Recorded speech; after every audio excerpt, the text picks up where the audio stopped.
those assassins that actually burst down, that can snowball. Baksha is far from the definition of a snowball hero, if you know what I'm saying. So here now, going into the second phase, Fireflux will definitely choke down onto what OHEB can play. I'd say they might even ban Brody here after this first ban on the Claude. I think it's not a bad idea, but also I think, at least for MTB, he's kind of set things up, right? Especially when you have a Fredrin, and especially when you have something like the Matilda. The immobile style of gold laners are now on the table, right? Things like the Ixia is possible. And let's not forget, we haven't seen a Guiding Wind full barrage just yet. The entire tournament. Oh, Blacklist International, get rid of it. Take out that Tigreal. I like it. I mean, because that's something you want to stop Fireflux from doing. You don't want to let them have the opportunity for those big wombo combos. We know how good Apex 47 did on the Tigreal. I mean, like you said, Leo, everyone's been doing good on the Tigreal lately, so I think it's a very solid ban on their part. And what you said as well, definitely dig into OHEB's hero pool, because OHEB is definitely a key point right now, especially against, it was OHEB CW all day in the Onyx Blacklist game. So if we can try to limit OHEB, strangle him down a little bit, it's a big advantage for Fireflux. OHEB's on a whole nother level now. M5 OHEB is so different from any of the OHEBs that even won championships in the past. So I'd say he's okay with playing a losing lane, a weak lane as we like to call it. And even with the approach of both these coaches right now, which is definitely off-kilter. This is not the way they would have drafted in the group stages. So already we're onto a different approach. Interestingly enough, they're allowing the Brody to come through. The Benedetta taken out by Coach Bad Gal Seth. Something tells me here they're open to the possibility of the Terizla not going to the lane we think it's going to. We've seen it in the win of the group stage. No. Maybe. I think it might. It's always flexible. It's always possible. It's out there. There is a precedent. There is a precedent for sure. And now we go over to the red side's first play. It's up to Fireflux what they're going to show, right? Are they looking for that counter pick support at the very, very end, or are they going to reveal who their mid laner is going to be? Because as soon as they reveal who their mid laner is going to be, that kind of affects how the EXP matchup is going to go. And you think that at least for Fireflux, banning out the Benedetta, at least you don't have the Swiss Army knife, right? I think as long as, I think their goal right now is to pick up a jungler, right? Or no, they already have the Basha. Yep. So, pick up a roamer? Whatever this pick is will dictate where the Terizla goes. I checked in on the last time that they did that, mid lane Terizla. It's a very specific build.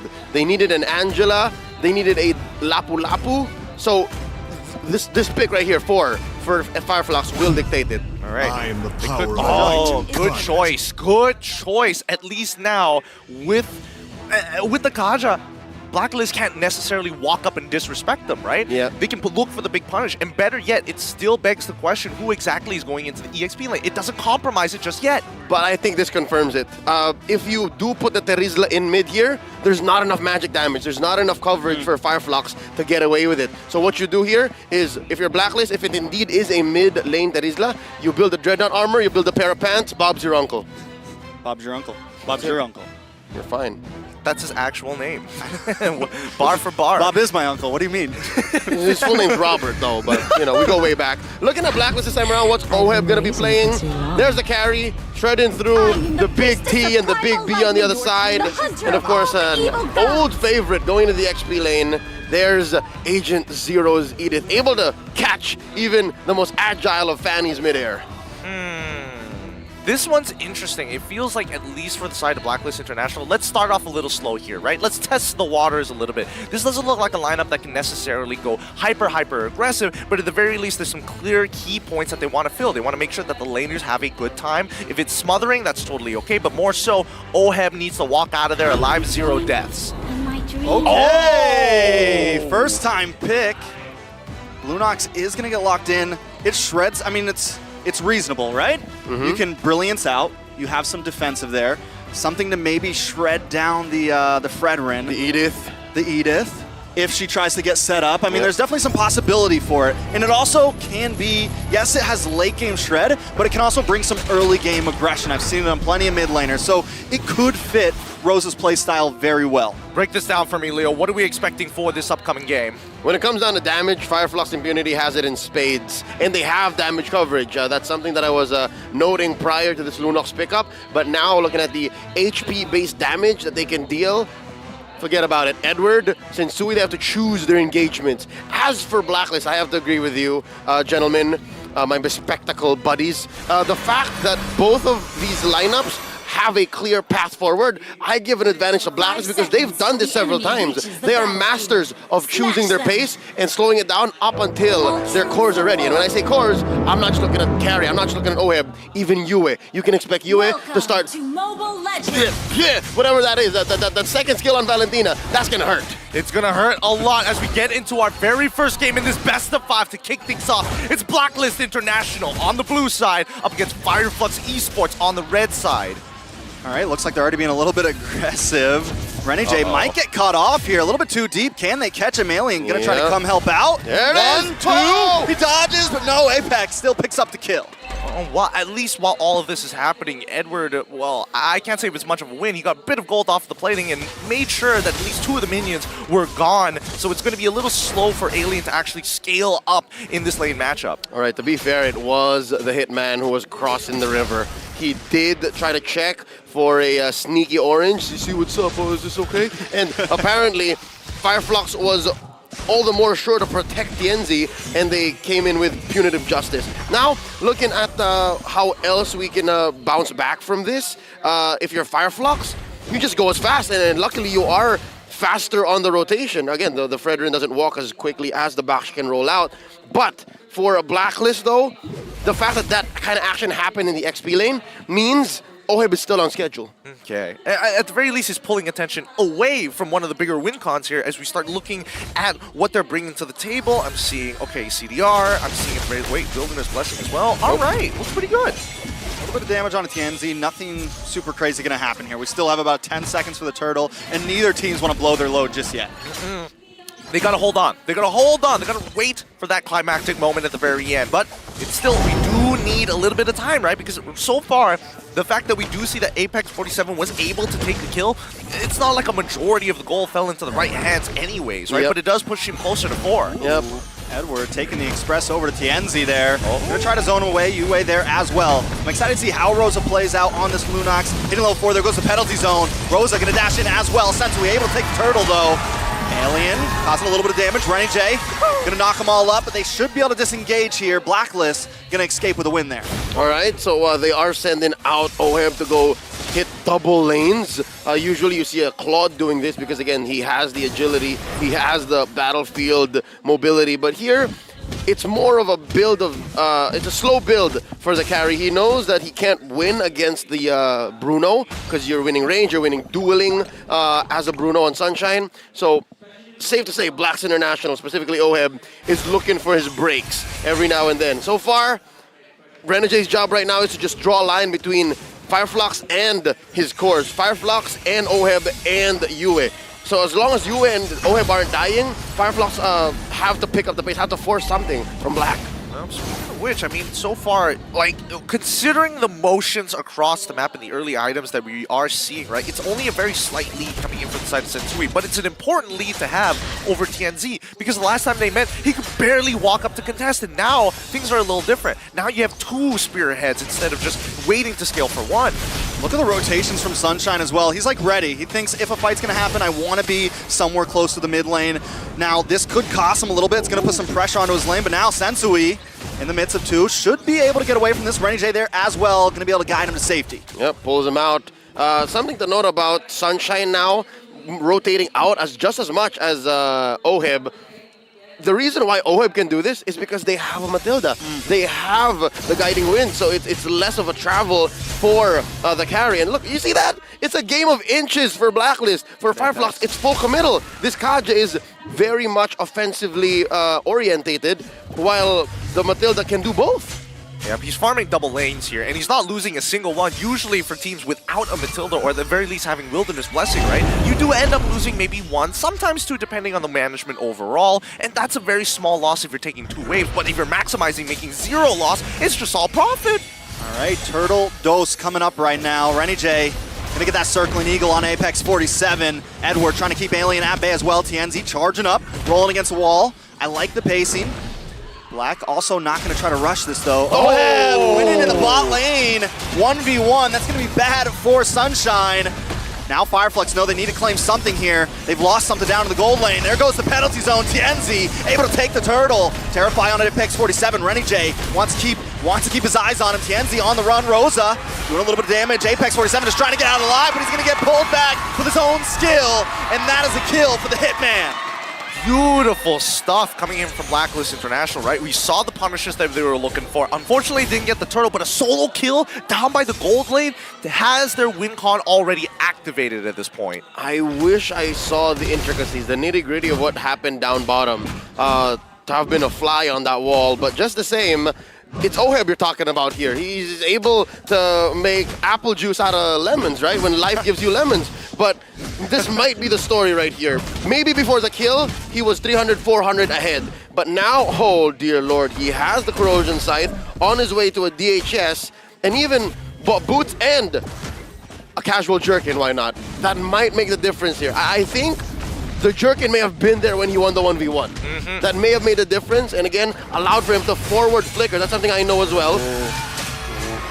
Rosa force use of brilliance there. We're seeing that pressure be applied to Fireflux. The same pressure that Fireflux applied to them last time. This time Blacklist bringing the aggression. Apex right now is forced to stay in the gold lane. He's forced to protect Sunshine, and still Blacklist are looking for some action down there. Yeah, as a Kaja, there's very little protecting you can do. Your kit isn't built to protect. While the Matilda, on the other hand, which may have actually added up to why Oheb eventually got the lead onto Sunshine. The stun.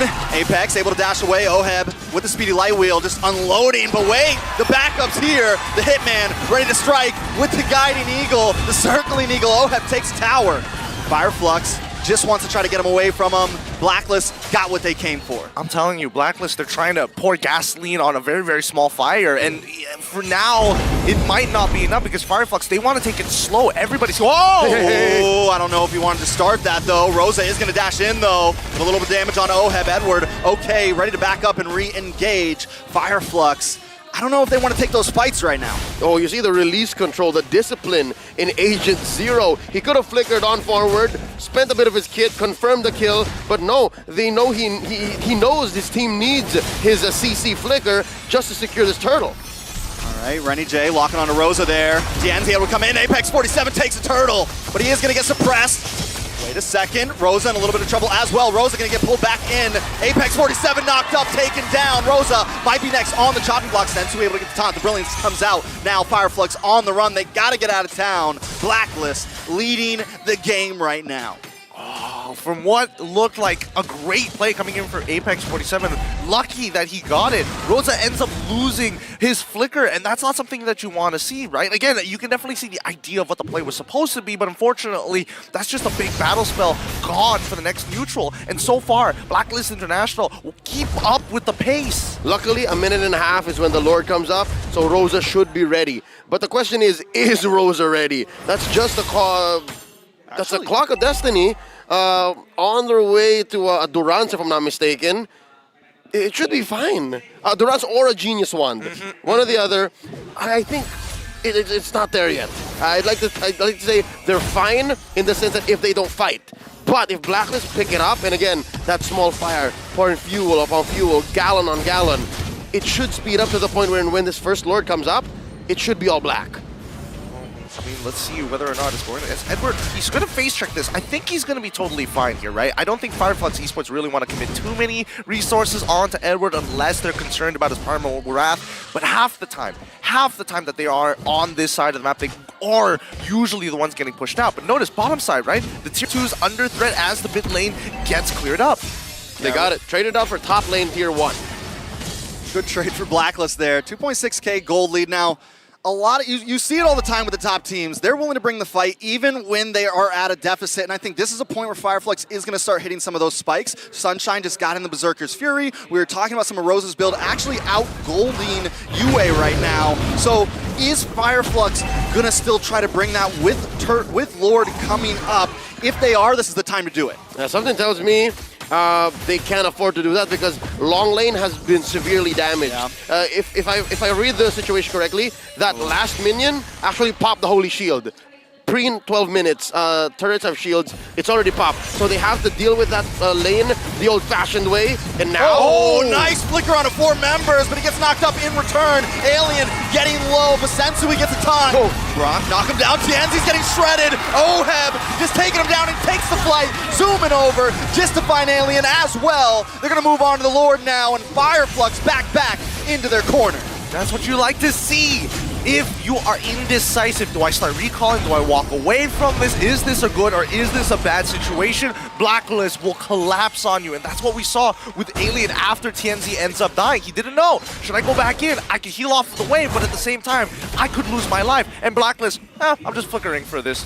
In the business of what we call the turn. Blacks International feigned the Lord take. Fireflux Esports bit down on the bait. Alien went in with the OPZ. It was an offensive penalty zone. Our good friend here, Mr. Wagner, just lost it like, whoa! And I would have too. But the thing is, it was all Blacklist's plan. They knew what was up, and that's why Rosa flickered on out. Rosa, ulted out, because this is not a situation I want to be in. I'm saving my ult up. I'm actually building my items so that it's worth it when I do my own little version, the Rosa DD. And now with the Genius Wand, maybe they need one more. Rosa needs one more item for it to actually matter. Yeah, Rosa also needs to find the angle.